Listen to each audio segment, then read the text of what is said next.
और आपको छत्तीसगढ़ की ओर लिए चलते हैं, जहां प्रधानमंत्री नरेंद्र मोदी का संबोधन जारी है। क्या कुछ कह रहे हैं, सुन लेते हैं। उपस्थित अन्य मंत्रीगण, जनप्रतिनिधिगण और मौजूद देवी और सज्जनों, छत्तीसगढ़ की विकास यात्रा के लिए आज का दिन एक स्वर्णिम शुरुआत का दिन है और मेरे लिए व्यक्तिगत तौर पर ये बहुत ही सुखद दिन है, अहम दिन है। मेरा बीते कई दशकों से इस भूमि से बहुत आत्मीय नाता रहा है। एक कार्यकर्ता के रूप में मैंने छत्तीसगढ़ में बहुत समय बिताया। यहां से मुझे बहुत कुछ सीखने को मिला। मेरे जीवन को गढ़ने में यहां के लोगों का, यहां की भूमि का बहुत बड़ा आशीर्वाद रहा है। छत्तीसगढ़ की परिकल्पना, इसके निर्माण का संकल्प और फिर उस संकल्प की सिद्धि, हर एक क्षण पर मैं छत्तीसगढ़ के परिवर्तन का साक्षी रहा हूं। और आज जब छत्तीसगढ़ 25 वर्षों की यात्रा के अहम पड़ाव पर पहुंचा है, तो मुझे इस क्षण का भी सहभागी बनने का अवसर मिला है। आज इस रजत जयंती के उत्सव पर मुझे राज्य के लोगों के लिए इस नई विधानसभा के लोकार्पण करने का सौभाग्य मिला है। मैं छत्तीसगढ़ के लोगों को, राज्य सरकार को इस अवसर पर अपनी शुभकामनाएं देता हूं, बधाई देता हूं। साथियों, 2025 का ये वर्ष भारतीय गणतंत्र का अमृत वर्ष भी है।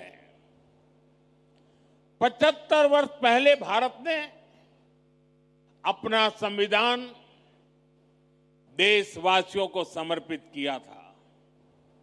ऐसे में आज इस ऐतिहासिक अवसर पर मैं इस अंचल से संविधान सभा के सदस्य रहे रविशंकर शुक्ल जी, बैरिस्टर ठाकुर छेदीलाल जी, घनश्याम सिंह गुप्त जी, किशोरी मोहन त्रिपाठी जी, राम प्रसाद पोटाई जी और रघुराज सिंह जैसे मनीषियों का स्मरण करते हुए उन्हें अपनी श्रद्धांजलि देता हूं। तब के काफी पिछड़े रहे इस क्षेत्र से दिल्ली पहुंचकर इन विभूतियों ने बाबा साहब के नेतृत्व में संविधान के बनने में महत्वपूर्ण भूमिका निभाई थी। साथियों, आज का दिन छत्तीसगढ़ के इतिहास का स्वर्णिम अध्याय बनकर चमक रहा है। आज जब हम इस भव्य और आधुनिक विधानसभा भवन का लोकार्पण कर रहे हैं, तो ये केवल एक इमारत का समारोह नहीं, बल्कि 25 वर्षों की जन आकांक्षा, जन संघर्ष और जन गौरव का उत्सव बन गया है। आज छत्तीसगढ़ अपने स्वप्न के नए शिखर पर खड़ा है। और इस गौरवशाली क्षण में मैं उन महापुरुष को नमन करता हूं जिनकी दूरदृष्टि और करुणा ने इस राज्य की स्थापना की। वो महापुरुष हैं भारत रत्न श्रद्धेय अटल बिहारी वाजपेयी जी। साथियों, साल 2000 में जब अटल जी ने छत्तीसगढ़ राज्य का गठन किया तो वो निर्णय केवल प्रशासनिक नहीं था, वो निर्णय था विकास की नई राह खोलने का, और वो निर्णय था छत्तीसगढ़ की आत्मा को पहचान दिलाने का। इसलिए आज जब इस भव्य विधानसभा के साथ साथ अटल जी की प्रतिमा का भी अनावरण हुआ है तो मन कह उठता है, मेरे भाव व्यक्त हो रहे हैं। अटल जी जहां भी हो, अटल जी देखिए आपका सपना साकार हो रहा है। आपका बनाया हुआ छत्तीसगढ़ आज आत्मविश्वास से भरा है, विकास की नई ऊंचाइयों को छू रहा है। साथियों, छत्तीसगढ़ विधानसभा का इतिहास अपने आप में प्रेरणा स्रोत है। 2000 में जब इस सुंदर राज्य की स्थापना हुई तो पहली विधानसभा की बैठक राजकुमार कॉलेज रायपुर के जशपुर हॉल में हुई थी। वो समय सीमित संसाधनों का तो था, लेकिन असीम सपनों का था। तब केवल एक भावना थी कि हम अपने भाग्य को और तेजी से उज्जवल बनाएंगे। बाद में विधानसभा का जो भवन तैयार हुआ वो भी पहले किसी दूसरे विभाग का परिसर था। वहीं से छत्तीसगढ़ में लोकतंत्र की यात्रा नई ऊर्जा के साथ प्रारंभ हुई और आज 25 वर्षों के बाद वही लोकतंत्र, वही जनता एक आधुनिक, डिजिटल और आत्मनिर्भर विधानसभा के भवन का उद्घाटन कर रही है। साथियों, यह भवन लोकतंत्र का तीर्थ स्थल है। इसका हर स्तंभ पारदर्शिता का प्रतीक है। इसका हर गलियारा जवाबदेही की याद दिलाता है और इसका हर कक्ष जनता की आवाज का प्रतिबिंब है। यहां लिए गए निर्णय दशकों तक छत्तीसगढ़ के भाग्य को दिशा देंगे और यहां कहा हर एक शब्द छत्तीसगढ़ के अतीत, इसके वर्तमान का और इसके भविष्य का महत्वपूर्ण हिस्सा होगा। मुझे विश्वास है ये भवन आने वाले दशकों के लिए छत्तीसगढ़ की नीति, नियति और नीतिकारों का केंद्र बनेगा।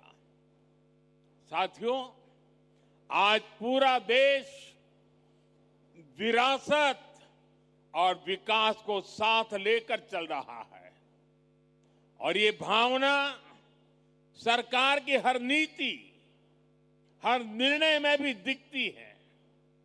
आज देश की संसद को हमारा पवित्र सेंगोल प्रेरणा देता है।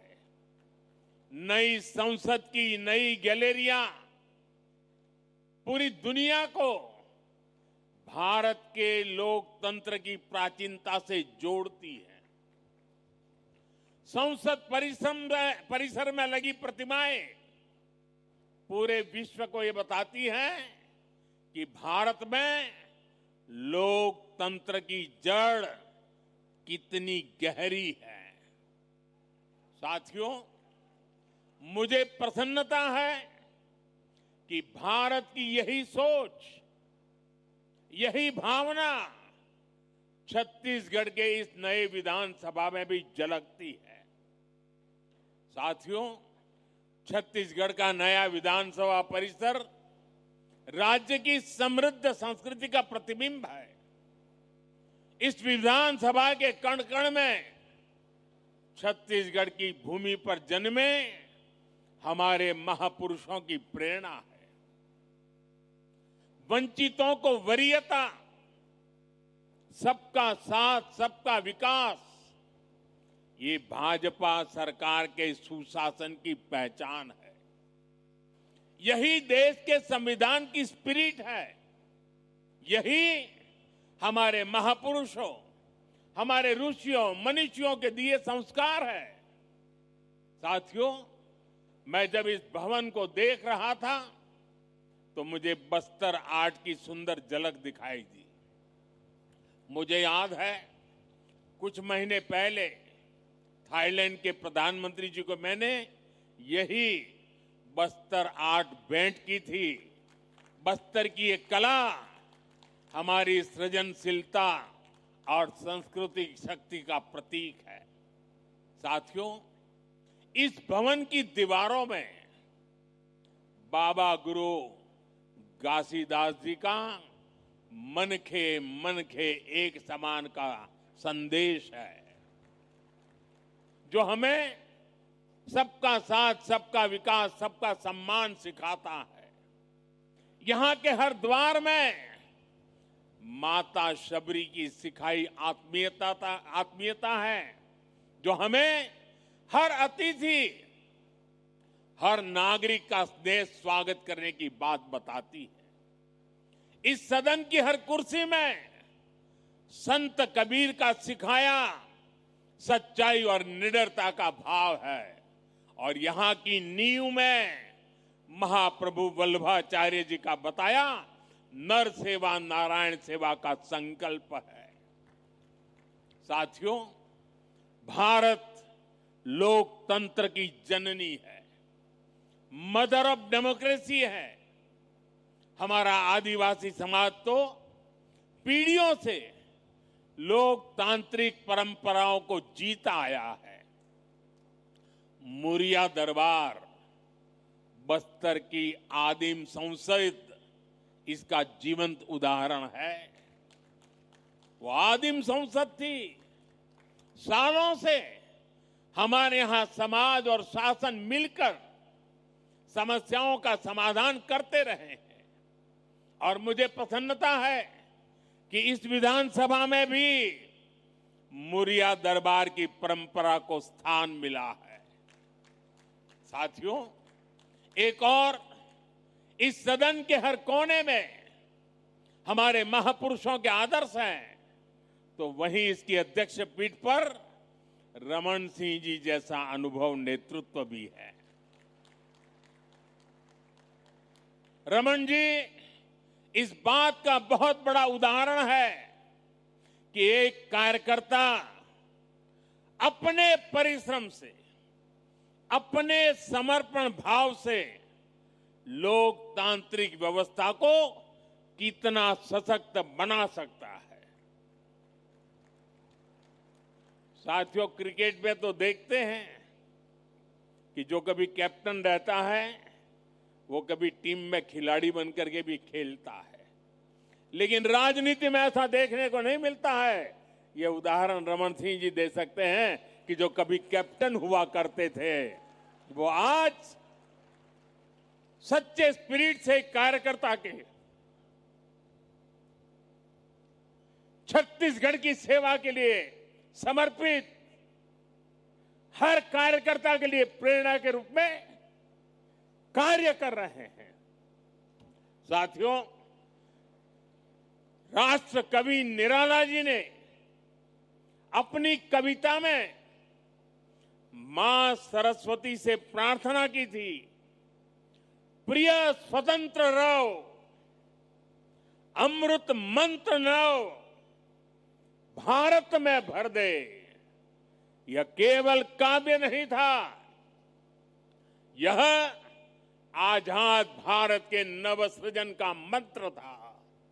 उन्होंने नव गति, नव लय, नव स्वर की बात कही, यानी कि एक ऐसे भारत की जो परंपरा से जुड़ा हो, लेकिन भविष्य की ओर पूरे आत्मविश्वास से आगे बढ़े। आज जब हम छत्तीसगढ़ के नए विधानसभा में खड़े हैं, तो यह भावना यहां भी उतनी ही सार्थक है। यह भवन भी उसी नव स्वर का प्रतीक है, जहां पुराने अनुभवों की ध्वनि है और नए सपनों की ऊर्जा भी है। और इस ऊर्जा के साथ हम एक ऐसे भारत का निर्माण करना है, एक ऐसे छत्तीसगढ़ की नींव बनानी है जो विरासत से जुड़कर विकास के पथ पर आगे बढ़ सके। साथियों, नागरिक देवो भव, ये हमारे सुशासन का मंत्र है और इसलिए हमें विधानसभा के हर निर्णय में जनता के हित को ध्यान में रखकर काम करना होगा। यहां कानून ऐसे बने जो रिफॉर्म को गति दे, जिससे लोगों का जीवन आसान हो, जो लोगों के जीवन से सरकार के अनावश्यक दखल को बाहर करे, सरकार का न अभाव हो और न ही अनावश्यक प्रभाव हो। यही तेज प्रगति का एकमात्र मंत्र है। साथियों, ये हमारा छत्तीसगढ़ तो भगवान श्री राम का ननिहाल है। भगवान श्री राम इस धरती के भांजे हैं। आज इस नए परिसर में श्री राम के आदर्शों को याद करने का इससे बेहतर दिन और क्या होगा। भगवान राम के आदर्श हमें सुशासन की सीख देते हैं। साथियों, अयोध्या में राम मंदिर की प्राण प्रतिष्ठा के समय हम सभी ने देव से देश और राम से राष्ट्र का संकल्प लिया था। हमें याद रखना है, राम से राष्ट्र का अर्थ है राम राज बैठे त्रिलोका, हर्षित भये गए सब रोग शोका। इसका अर्थ है सुशासन और जन कल्याण का राज। इसका अर्थ है सबका साथ, सबका विकास की भावना से शासन। राम से राष्ट्र का अर्थ है नहीं दरिद्र को दुखी न दीना, जहां कोई न गरीब हो ना कोई दुखी हो, जहां भारत गरीबी से मुक्त होकर आगे बढ़े। राम से राष्ट्र का अर्थ है अल्प मृत्यु नहीं कवनियु पीरा, यानी बीमारियों से असमय मृत्यु ना हो, यानी स्वस्थ और सुखी भारत का निर्माण हो। राम से राष्ट्र का मतलब है मानव एक भक्ति करनाता, अर्थात हमारा समाज ऊंच नीच के भाव से मुक्त हो और हर समाज में सामाजिक न्याय की स्थापना हो। साथियों, राम से राष्ट्र का एक अर्थ ये भी है कि निशिचरहीन करऊं मही भुज उठाई पनकिन, यानी मानवता विरोधी ताकतों का आतंक के विनाश की प्रतिज्ञा। और यही तो हमने ऑपरेशन सिंदूर में देखा है। भारत आतंक के विनाश की प्रतिज्ञा करके आतंकियों की कमर तोड़ रहा है। भारत आज नक्सलवाद, माओवादी आतंक को भी समाप्त करने की तरफ बढ़ रहा है। भारत आज अभूतपूर्व विजय के गर्व से भरा हुआ है और गर्व की यही भावना आज छत्तीसगढ़ विधानसभा के इस नए परिसर में हमें चारों तरफ दिख रही है।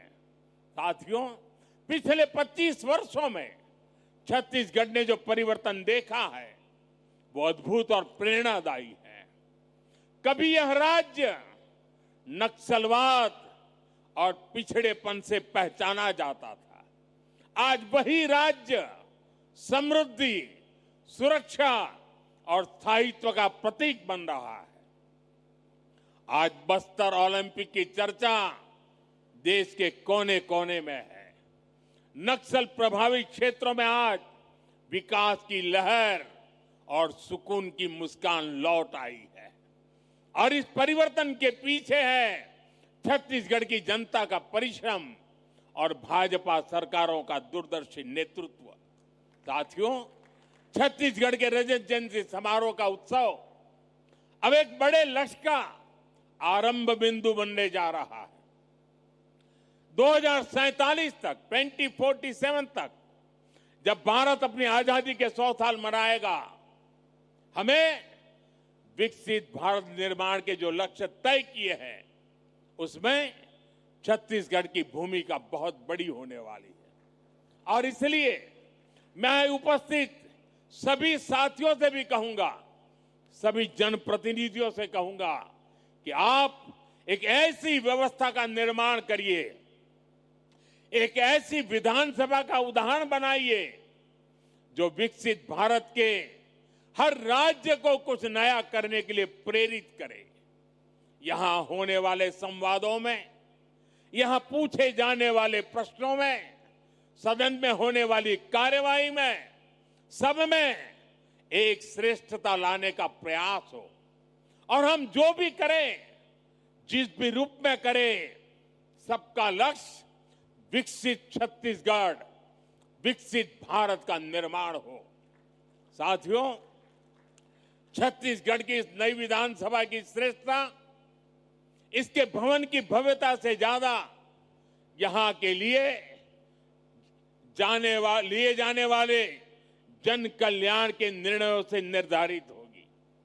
ये इस बात से तय होगी कि सदन छत्तीसगढ़ के सपनों को, इसकी सोच को कितनी गहराई से समझता है और उन्हें साकार करने के लिए कितने दूर तक चलता है। हमारा हर निर्णय ऐसा होना चाहिए जो किसान की मेहनत को सम्मान दे, युवा के सपनों को दिशा दे, नारी शक्ति के जीवन में नई आशा की किरण लेकर आए और समाज में अंत्योदय का माध्यम बने। हम सबको ये याद रखना है कि यह विधानसभा केवल कानून बनाने का स्थान नहीं, बल्कि यह छत्तीसगढ़ के भाग्य निर्माण का प्रखर केंद्र है, जीवंत इकाई है। इसलिए हम सबको यह सुनिश्चित करना होगा कि यहां से निकलने वाले हर विचार में जन सेवा की भावना हो, विकास का संकल्प हो और भारत को नई ऊंचाई पर ले जाने का विश्वास हो। यही हमारी कामना है। साथियों, लोकतंत्र में कर्तव्य को सर्वोपरि रखते हुए हम सब सार्वजनिक जीवन में अपनी भूमिका निभाए, यह संकल्प लेना ही नए विधानसभा भवन के लोकार्पण के इस अवसर के सबसे बड़ी सार्थकता होगी। आइए इस परिसर से हम सभी भारतीय गणतंत्र के इस अमृत वर्ष में यह संकल्प लेकर जाएं कि जनता जनार्दन की सेवा को ही अपने जीवन का ध्येय बनाएंगे। आप सभी को लोकतंत्र के इस सुंदर नव मंदिर के लोकार्पण पर मैं पुनः शुभकामनाएं और बधाई देता हूं। मैं मुख्यमंत्री जी को और विशेष रूप से मेरे मित्र रमन सिंह जी को इस कल्पना को साकार करने के लिए हृदय से बहुत बहुत बधाई देता हूं। जय भारत, जय छत्तीसगढ़, बहुत बहुत धन्यवाद।